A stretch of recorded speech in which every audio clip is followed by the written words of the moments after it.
This is Wade, and you are in Wade World. All right, so Wade has been paying attention, as you know, to the Charlie Kirk assassination stories, among other things. Among the fact that a Muslim guy is the mayor of New York 25 years after some Muslims flew some planes into the Twin Towers. Apart from the fact that you're getting poorer and we have trillionaires appearing on the horizon, which also means that the dollar is losing value, by the way. Every time somebody becomes richer than they've ever been in history in today's fiat world, it means the currency is losing value. It's not that they've been richer than anyone has ever been in history, it's that the currency has lost more value than any time in history. But today we talk about Charlie Kirk, right? And there's a lot of noise from people who actually cared, investigating what happened to him and who actually assassinated him and who killed him. And as Wade has said again and again, because of the internet, and if you read history, this is a pattern of reality. Humanity is not propelled forward by collective action, regardless of all the democracy or communism, both loved by Jews, right? Pushed on you. It is propelled forwards by individual human beings who have insane amounts of willpower. Understand this. Individual human beings with insane amounts of willpower. Whether it is Nikola Tesla, who died penniless but didn't stop inventing things, and his 130-year-old motor, which has made another dude who won't relent on his dreams, even though he's getting rich off your taxes, right? It's individuals. Now, in Charlie Kirk's case, this individual started off as Candace Owens, and now it's obviously exploded to Tucker Carlson, other very competent people, Ian Carroll. I'm guessing there's a guy called Barron. And the thing about earnest people is this. Now, you don't have to believe Wade, but you can just see it in their eyes. The soul of a person is in their eyes. You don't have to believe Wade on this. If you don't have the ability, it's like explaining color to a person who has been blind since birth. It's going to be almost impossible. So it seems that Charlie Kirk, Wade is going to summarize this for you, was killed, planned execution style with an entire strategy where his chief of staff, security, head of security, chief of security staff, Brian Harpole, activated or disactivated some little shaped explosive charge. So basically, a shaped explosive charge is something that can be shaped to have as small or as big an explosion as you would like in a specific shape. So not like a regular explosion which just goes everywhere. This could be like a helix, an arrow, a bullet, or anything. So apparently, his head of security, Charlie Kirk's head of security, is involved. His wife, she's been quite questionable, and there's something wrong with that girl. He was not killed by a bullet, but by a shaped charge, probably in his microphone. The FBI is covering it up. The president doesn't care. He's too busy shaking hands with, you know, foreign leaders who he has to give aid to and shaking hands with the Muslim mayor of New York. And the whole establishment just is following the random plan of feed them sugar, distract them with some new movie, distract them with some new technology, and they'll forget about it. But again, as Wade has said, history is changed not by the mass of people, history is changed by individuals with relentless willpower. So these few individuals with relentless willpower are now connecting with more individuals who have information and who are also getting together in a sort of mental symbiosis on the same mental wavelength, an amplification of willpower, right? And they're coming to the conclusion that Charlie Kirk, much like JFK, was assassinated with the help of people in power. They're lying to everybody else about how he was assassinated. They're put on a dog and pony show to distract people, and they're counting on people to move on and forget about it, which is pretty strategically practical. people whose lives are becoming harder, while other people are becoming centibillionaires and trillionaires, will not have the willpower, drugged up, eating bad food, emotionally abused at work, not given justice at home, separated from family or have no family and are miserable, and they have to survive and put the food in their belly and a roof above their head. They do not have enough willpower to pay attention to these things. Some dude died. Tough, sad. Gotta move on. Gotta feed yourself, right? Gotta feed your kids. So, Wade's question is very simple. Let us suppose all of this is true, right?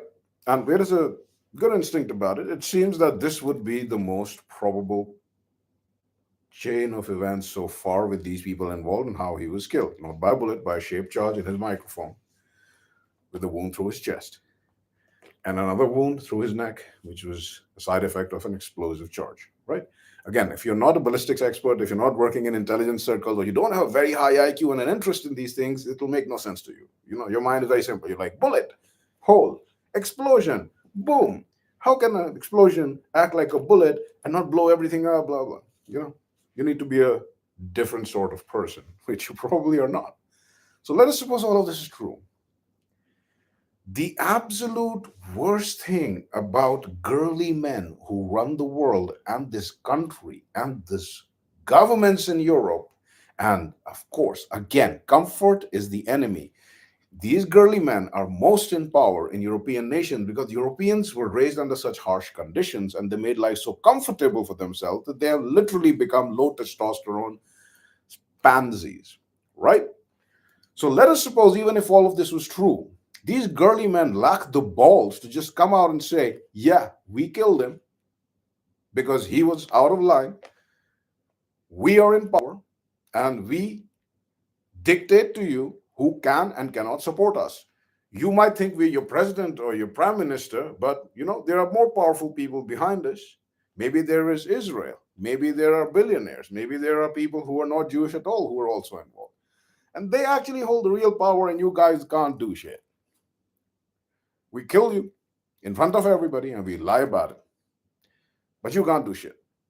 Because if they came to this system, it would turn them from girly men into masculine men. It would turn the system more honest, which is the feature of a masculine, manly system. Power structures are in your face, evident, and because they're evident, there is healthy competition. Because there is healthy competition, the system is self-correcting. If it gets too unfair, violent overthrow is possible. If it's normally functioning, then gifted men have a route to power, or whatever else they want to do: art, finance, trade, creation, whatever, farming, whatever. But the fact is, and the biggest problem is, even if Charlie Kirk was assassinated, then what? And so what? What is the actual plan of action that the people have that are investigating this? And this is not a criticism, this is a genuine question. Because these are a lot of people who have admirable qualities, and there are very few admirable human beings in the world. What is the plan of action if you get to the truth? Your enemies that you consider as the liars and fraudsters and cheats are winning on multiple avenues and grounds, and they're attacking you from all sides, and you're just attacking on one side. You have to have a coherent strategy.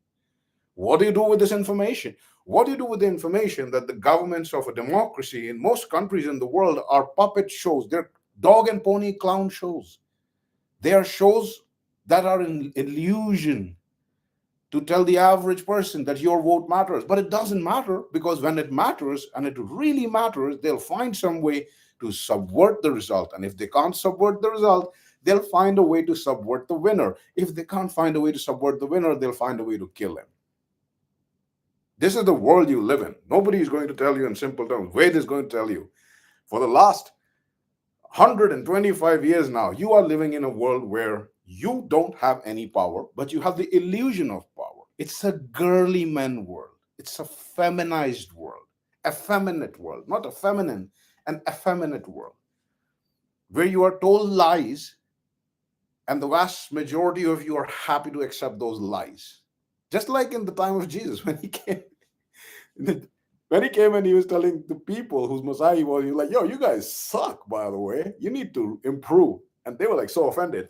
Although to the point, they also had some good points. They were like, yo, we have a completely different model of seeing the world, and you're just throwing it open to everybody. But the point is, for the last 125 years, you live in a system where you don't have power. You believe you have power. You are increasingly soulless, increasingly distracted, childless. You're dying. And if you do take the token power that you have and try to elect somebody who really can help you, they will either A, overturn the election, make you vote again until you vote right, or B, outright steal the election by nullifying your vote or making up fake votes or importing like 30 million illegal voters. D, they'll arrest that person and throw him in jail. E, if that person gets in office, they will try from day one to destroy him from all angles. F, if that doesn't work, they'll try to kill him. You know, the only successful step is G.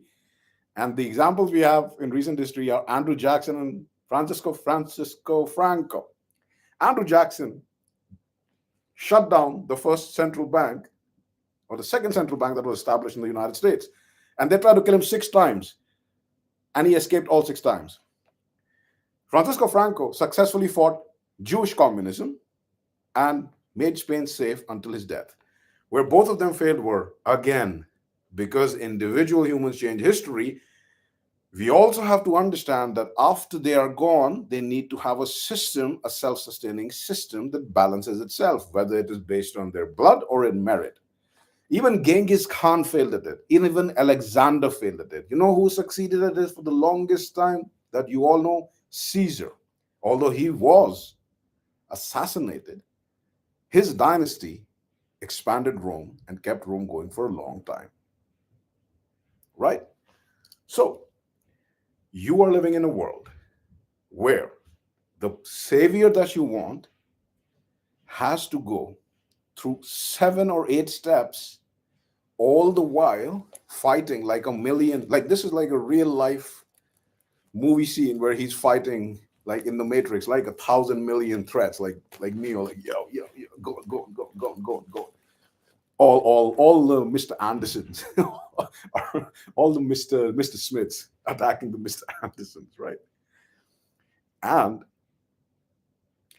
if at the end they succeed, that willpower, again, that is the strategy of girly men, right? To exhaust that willpower in just fighting. So you keep fighting and end your life as a winner that you won all your fights, but without having established a system. But that has to change. Not only has your leader, and you got to realize that to get that leader, you will get a masculine leader who will consolidate power. And you have to be cool with that.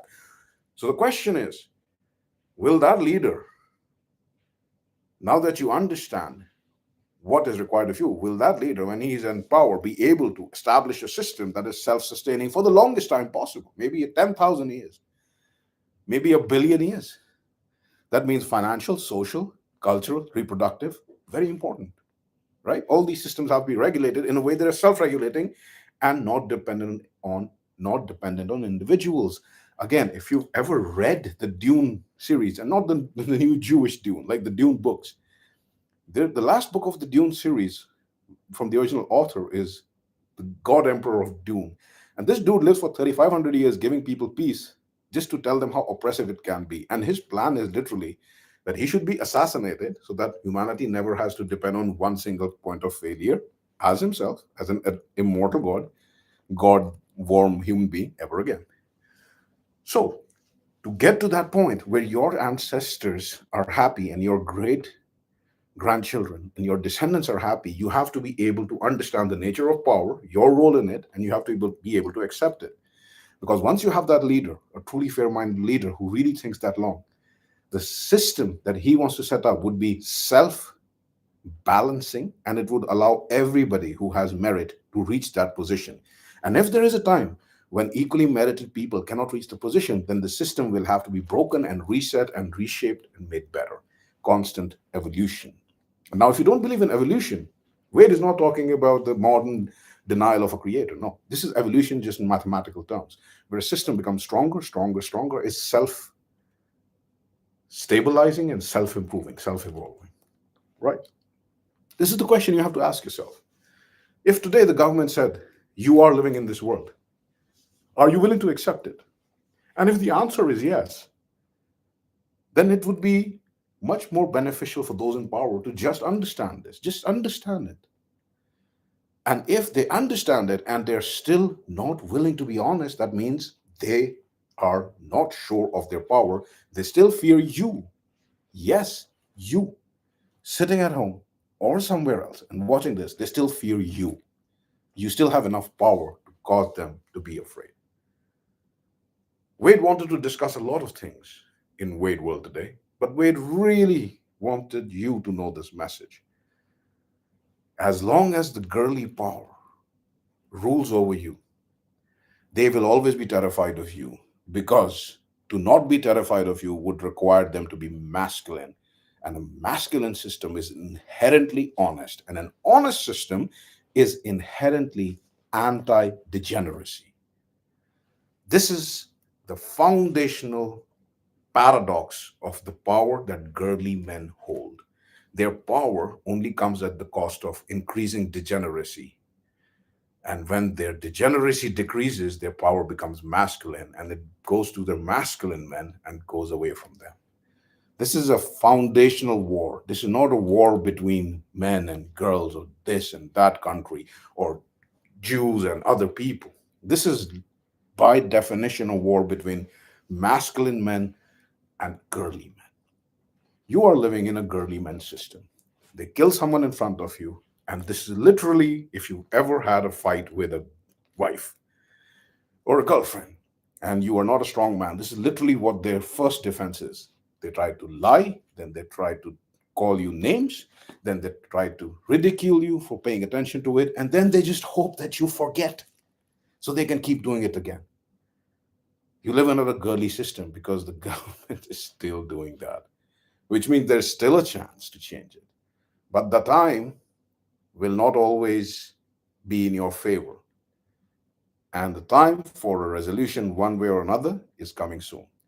The United States is heading in two directions: a masculine system, which will be an evolution of America, or communism, which will be a Jewish system, 100%, lots of death and famine, and a wholesale modification of this great country. These are the only two choices that America faces today. The benefit that America had that Germany didn't in the 1930s, that Japan or Italy didn't, was America also has nukes. America is very hard to attack and it's away from everybody else. So this is for America. If you're not American and you're looking at it from another part of the world, things around you might be more complicated. But you have to understand your system, if it's a democracy, it's a liberal democracy with degeneracy, which you might find fun, right? Having drinks, chasing slutty girls. Yeah, I banged this chick and that chick, right? Fine. As young men, we're stupid. Teens, 20s, it's fine. But as you go older and you actually start to look into having a family, you will realize pretty quickly that a regressive democracy is the worst place to be because it is run by girly men. And every masculine instinct you have will revolt against it, will be repulsed by it. Because the most masculine instinct of all is fighting? Yes, reproduction. And girly men hate reproduction. That is why they do everything they can against it. So Charlie Kirk was assassinated. The government is trying to cover it up. They are run by girly men who can't be honest with you and would rather call you names and ridicule you and belittle you like little girls in middle school bullying each other. And what they need is a strong man who can come in and shut this down. What they need is a man who understands this world and what needs to be done, not just talk about it. So accept this reality and you will be much more free. Because with great power comes great sacrifice, and you will have to sacrifice. So until next time in Wade World, keep it cool in your head. Keep it smart in your head. And as always, enjoy.